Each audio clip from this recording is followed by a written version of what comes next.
Hey guys, if you like my videos, please like and subscribe to my channel. I would really appreciate it, thanks. And also let me know where y'all are watching from and at what time. I'm curious. The air was crisp and thin as we climbed higher into the Cascade Mountains. The late afternoon sun glimmered through the gaps in the towering pines, casting fragmented beams of light onto the mossy forest floor. We were a group of 5 friends, lifelong companions who had decided to mark the end of our college years with a weekend of hiking and camping. None of us had much experience with outdoor adventures, but the allure of isolation, starry skies, and the promise of stories to tell drew us in. "Got the tents?" Alex called out, shifting the heavy pack on his shoulders. He was the planner of the group, always double-checking, always worrying. It was both endearing and annoying. Yeah, they're in my bag," Kate replied, rolling her eyes. She was the voice of reason, but her sharp wit often came across as sarcasm. Tristan walked ahead of us, humming a tune no one recognized, his easygoing demeanor a stark contrast to Alex's tension. He was the wild card, always pushing boundaries, always testing limits. Bridget and I, the quieter ones, brought up the rear. Bridget was my best friend since childhood, and though she rarely spoke, her presence was a comfort. As for me, I like to think of myself as the glue that held us all together. A little bit of everything, not too much of anything. By the time we reached the clearing where we'd set up camp, the sky was tinged with gold. The trees opened up to reveal a panoramic view of the valley below, with a jagged ridgeline in the distance. It was breathtaking. "Perfect spot," Tristan declared, tossing his pack onto the ground. "This'll make a great base camp." We set to work pitching our tents and gathering wood for the fire. The camaraderie was easy, the jokes flowing freely as we stumbled through the process. The air was filled with the scent of pine and the distant sound of a babbling creek. For a moment, the world felt right. The tents were up, the fire crackling, and the first hints of stars began to pierce the deepening twilight. We sat around the flames, passing a thermos of spiked cider, laughing as Tristan regaled us with exaggerated stories of his heroic college antics. The warmth of the fire was a welcome reprieve from the chill that crept in as the sun disappeared. "This place is amazing," Bridget said softly, her voice barely rising above the crackle of the firewood. She looked up at the stars, her face serene but thoughtful. "It's like we're the only people in the world right now. Until a bear decides to join us for dinner," Alex quipped, earning a groan from the group. "I swear, Alex," Kate said, shaking her head, "you're the only person who can ruin a moment like this." "Fine," Alex said, raising his hands defensively, "but when Yogi Bear comes for your snacks, don't say I didn't warn you." We laughed, the tension breaking. The night pressed closer, wrapping us in its quiet embrace. The first sign that something was wrong came not long after.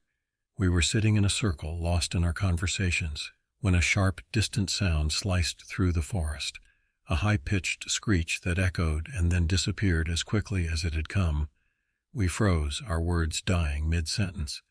The forest had been alive with the subtle hum of nocturnal creatures, but now it was deathly silent. The absence of sound was almost more unsettling than the scream itself. "What the hell was that?" Tristan asked, his voice lower, cautious. "An animal," Alex said, but his tone lacked conviction. "Maybe an owl or something." "Doesn't sound like any animal I've heard," Kate muttered, clutching her jacket tighter around her. Bridget leaned closer to me, her eyes wide, her fingers curling into the sleeve of my sweater. I felt a prickle of unease crawl up my spine, but I forced a reassuring smile. "It's probably nothing," I said, trying to sound calm. "Let's just stick close and keep the fire going." The words felt hollow even as I said them. None of us believed it was nothing, but we were too stubborn or too scared to acknowledge otherwise. Later that night, as the fire burned low, Alex volunteered to go into the woods for more firewood. None of us wanted to accompany him, and he didn't push it. We watched as his flashlight bobbed through the darkness, growing smaller and smaller until it vanished entirely. We waited and waited. The minutes stretched, and unease settled into the pit of my stomach. The same unease I could see reflected in everyone else's faces. "Why is he taking so long?" Bridget whispered, her voice barely audible. Probably overthinking it like he does with everything, Kate said, but her usual snark was missing. She was worried too. Let's give him a few more minutes, Tristan said, though he had already stood up, pacing nervously by the edge of the firelight. When the flashlight reappeared, we all exhaled in relief. Alex emerged from the tree line, his face pale and drawn, his arms loaded with kindling. "Took you long enough," Tristan said, trying to mask his unease with humor. Alex didn't respond. He dropped the wood onto the pile by the fire and sat down heavily in his chair, staring into the flames. Something about his silence was wrong, unnerving. "Alex?" I asked, leaning toward him. "You okay?" He blinked, as if coming out of a trance. Yeah, I'm fine. Just thought I saw something out there, probably my imagination." The words did little to ease the tension. "What did you see?" Kate asked, her voice sharp. Alex hesitated, running a hand through his hair. "I don't know. It was like a person, standing way off the trail. I called out, but they didn't move, just stood there, watching." The group fell silent. The fire crackled, the only sound in the oppressive quiet of the forest. "It was probably nothing," Alex added quickly, his voice rising defensively. "Just shadows, or an animal that looked human-shaped. I don't know." But the unease was palpable now, thick in the air around us. As the night wore on, we tried to shake the fear, but it clung to us like a second skin. We huddled closer to the fire, talking in low voices, every snap of a twig or rustle of leaves pulling our attention to the surrounding darkness. No one dared to mention what we were all thinking, that we weren't alone. Eventually, exhaustion got the better of us. We decided to turn in for the night, grouping into pairs as we had planned. I shared a tent with Bridget, who was uncharacteristically quiet, her face pale and drawn. We lay there in silence, the thin walls of the tent doing little to keep the oppressive weight of the forest at bay. Every noise outside felt amplified, every shadow a potential threat. I stared at the ceiling of the tent, my heart pounding as sleep eluded me. It was sometime in the early hours when I heard it, a faint rhythmic tapping against the outside of the tent. Slow, deliberate, it moved around us, circling the tent with an eerie precision. Bridget's hand shot out, clutching mine tightly, her breathing shallow. I didn't move, didn't speak. My entire body was frozen, every muscle locked in place. The tapping stopped, and then, in the stillness, a low guttural whisper came from the other side of the thin fabric. "Let me in." I couldn't breathe. The whisper was faint, almost drowned out by the pounding of my own heartbeat, but I knew I had heard it. I squeezed Bridget's hand so tightly that I felt her wince, but she didn't let go. Her wide eyes stared at me, tears threatening to spill over. We didn't dare respond. The whisper came again, softer this time, as though whoever or whatever was out there was leaning closer to the tent. "Let me in," Bridget whimpered, barely audible, and I shook my head violently, mouthing the words, "Don't make a sound." The tapping resumed, a slow, deliberate drumming against the fabric of the tent. It circled us once more, pausing near the entrance flap. My mind raced with every terrifying possibility, but I forced myself to stay calm, to think clearly. And then silence. The tapping stopped, the whispering ceased, and the forest around us fell deathly quiet once more. Bridget and I stayed frozen, straining our ears for any hint of movement outside. Seconds turned into minutes, and still nothing. Finally, I let out a shaky breath. "We need to check," I mouthed to Bridget. She shook her head furiously, her grip on my hand tightening.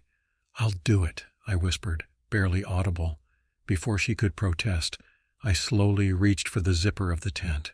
My fingers trembled as I gripped the cold metal, pulling it down an inch at a time. The faint moonlight spilled in, illuminating the forest beyond. There was nothing, no sign of movement, no footprints in the dirt around our tent, just the trees swaying gently in the breeze. "See?" I whispered, turning back to Bridget. "It's gone." But as I turned back toward the opening, my blood turned to ice. Standing at the edge of the clearing, barely visible in the faint moonlight, was a figure. Its body was unnaturally still, its head cocked slightly to the side as though watching us. It didn't move, didn't speak. I yanked the zipper shut, my hands shaking so violently I could barely make it fasten. "There's someone out there," I whispered, my voice cracking. "We need to wake the others." The others woke with a start as Bridget and I burst into their tent, our frantic whispers barely containing the panic threatening to overtake us. Tristan was the first to respond, grabbing the flashlight and shining it around the clearing. Kate and Alex followed, though both looked pale and shaken. "Where did you see it?" Tristan asked, his voice low and urgent. "By the edge of the clearing," I said, pointing toward the spot where the figure had stood. Tristan's flashlight cut through the darkness, revealing nothing but trees and shadows. "There's no one there," he said, turning back to us. "Maybe you imagined it." "I didn't imagine anything," I snapped, the frustration and fear bubbling over. "There was someone watching us. I'm not crazy." Okay, Alex said, holding up his hands in a placating gesture. "Let's just stay together, all right? No one goes off alone." We agreed, huddling around the fire, which Tristan reignited despite our dwindling supply of wood. The warmth helped, but only slightly.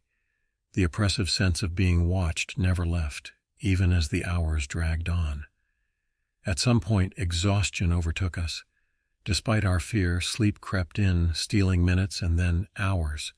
I woke with a start just before dawn, the fire reduced to glowing embers.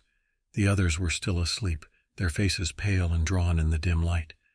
But something was wrong. I did a quick head count, my stomach sinking as I realized someone was missing. "Where's Kate?" I whispered, shaking Alex awake. He bolted upright, his eyes wide with alarm. "What do you mean? She was right there." But her sleeping bag was empty, her pack still lying untouched by the fire. We scrambled to our feet, panic setting in. "Kate," Tristan called, his voice echoing through the forest. "Kate, where are you?" There was no response, only the rustling of leaves in the early morning breeze. "We have to find her," Alex said, his voice trembling. "She wouldn't just wander off." "No," Tristan said firmly. "We stick together. If we split up, we'll never find her. She'll come back. She has to." As the first rays of sunlight pierced the canopy, we packed up our camp in silence. No one wanted to say it out loud, but we all knew. Kate wasn't coming back. The forest had claimed her, just as it had claimed the night's silence and our sense of safety. We found the trail leading back to the car and started walking, the oppressive atmosphere weighing heavily on us. Every snapping twig and distant rustle set my nerves on edge, and I couldn't shake the feeling that we were being followed. Halfway down the trail, Bridget let out a sharp cry, pointing to a spot just off the path. A streak of crimson marred the otherwise green undergrowth, a faint but unmistakable trail of blood. "Oh, God," Alex whispered, his face going pale. "Is that Kate?" "We don't know that," Tristan said, though his voice lacked conviction. "It could be an animal." "We need to get out of here," Bridget said, her voice trembling. "Now!" No one argued. We quickened our pace, but the forest seemed to close in around us, the trees growing denser, the path less defined. The trail of blood reappeared sporadically, leading us deeper into the woods even as we tried to stay on course. And then, up ahead, we saw it. Kate's scarf, torn and bloodied, hanging from a low branch like a macabre flag. Kate's scarf hung like a warning sign, swaying gently in the breeze. The vibrant red pattern we all knew so well was now darkened with dried blood. Bridget gasped, her hand flying to her mouth as her knees buckled. Tristan caught her just before she collapsed. "We're leaving now," he said, his voice low and firm. "No more waiting, no more looking. We follow the trail back to the car and we don't stop for anything." No one argued. Alex looked like he wanted to say something, but the words caught in his throat. I felt cold, colder than I should have been. It wasn't just fear anymore. It was something deeper, more primal. Something wasn't right with this forest. We resumed our march down the trail, but it felt wrong. The familiar path we had taken up the mountain now seemed alien, the trees pressing closer together, the underbrush thicker than I remembered. Tristan led the way, flashlight in hand, even though the sun was now high enough to illuminate the trail. The blood trail had disappeared, leaving us only with the unnerving silence of the woods. An hour passed, then two. The forest stretched endlessly before us, the scenery repeating in a maddening loop. We hadn't seen a single marker or landmark from our hike up. It was as if the trail was leading us in circles. "This doesn't make sense," Alex said, his voice tinged with panic. "We should have reached the car by now." "We must have missed a turn," Tristan said, though he didn't sound convinced. "Let's keep going. We'll find it." "No," Bridget snapped, her voice trembling but resolute. "We've been walking for hours. We're lost." "We're not lost," Tristan shouted, spinning around to face her. His face was red, his breathing heavy. "We just need to—" The sound cut through the forest like a razor, a piercing guttural scream that seemed to come from everywhere and nowhere at once. We froze, our eyes darting around wildly. It was Kate's voice. "Help me!" The scream came again, ragged and desperate. "Please," Bridget bolted. Without thinking, she took off into the trees, her panicked cries echoing as she called Kate's name. Tristan swore and ran after her, leaving Alex and me rooted to the spot. "Bridget, wait," I yelled, but my voice barely carried. My legs refused to move, paralyzed by the sheer terror coursing through me. Alex grabbed my arm.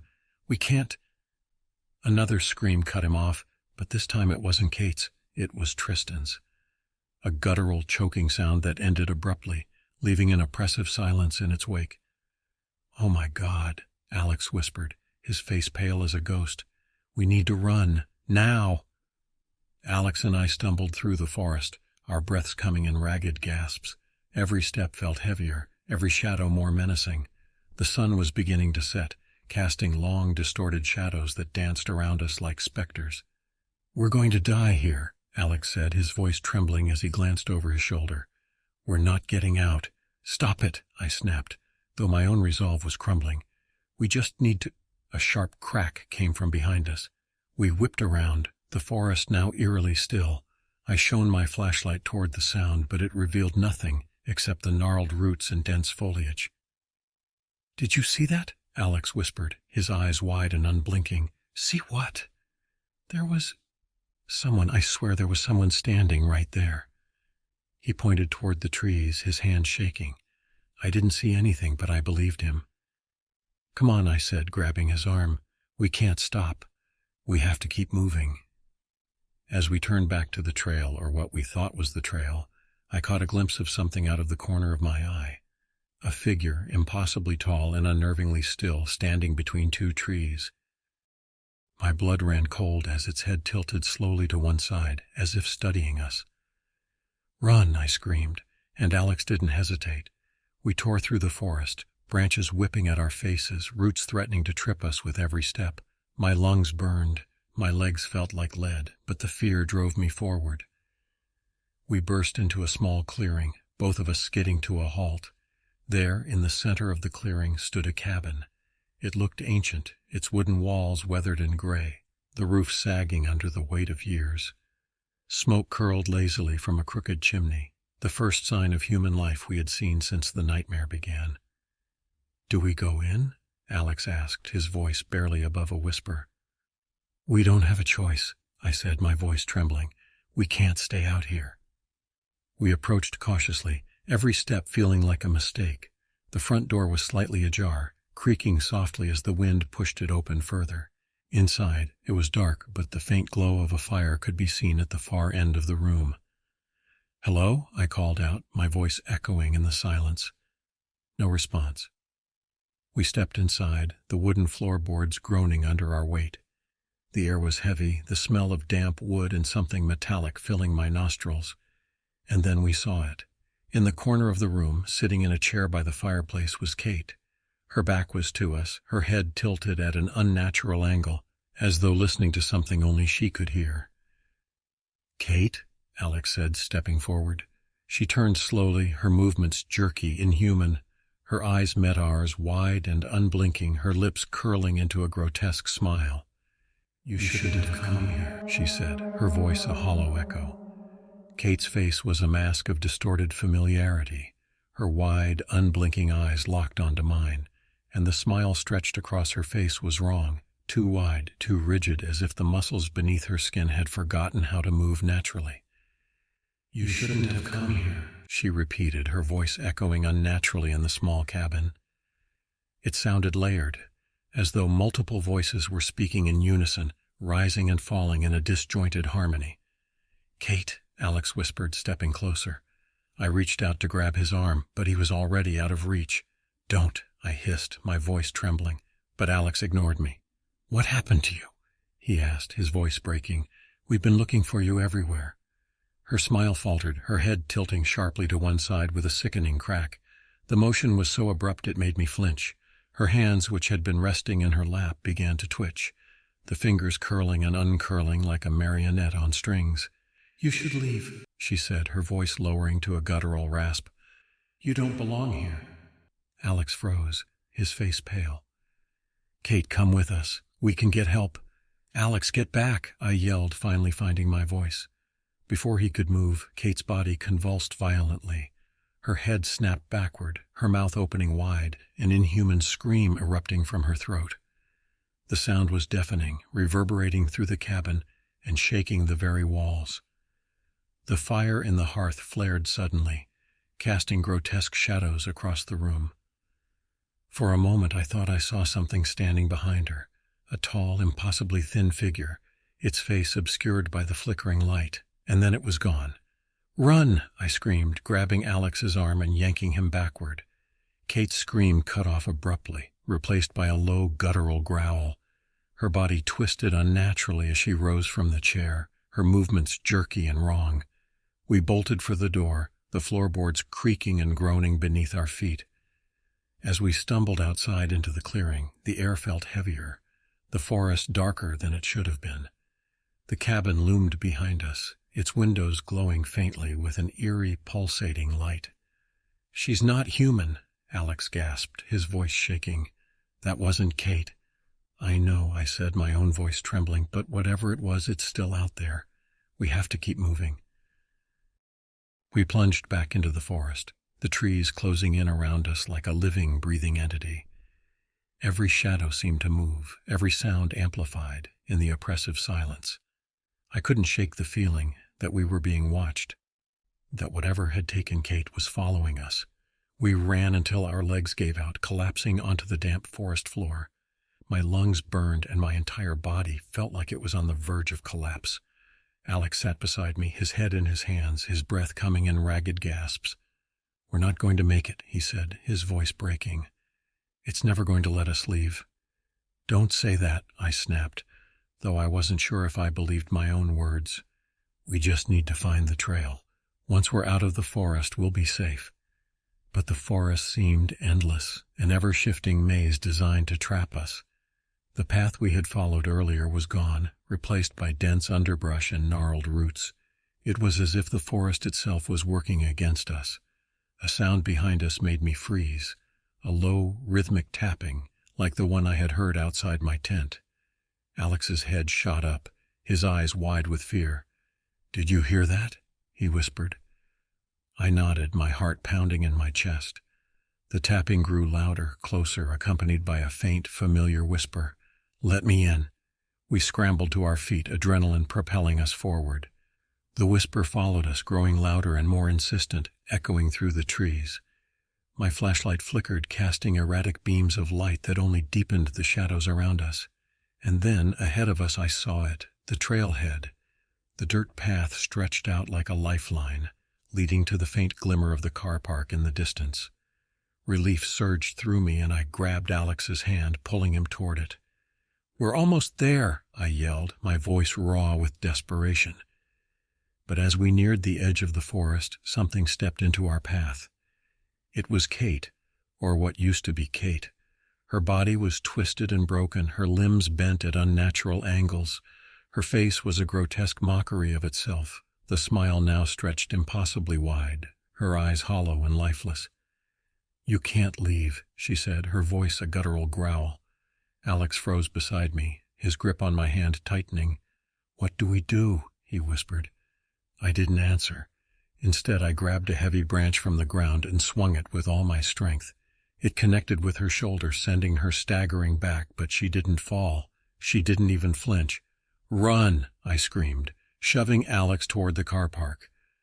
We burst out of the forest and into the car park, the sudden openness of the space disorienting. The car was still there, exactly as we had left it, but the sight of it felt surreal, almost too good to be true. Alex fumbled with the keys, his hands shaking so badly he dropped them twice before finally unlocking the doors.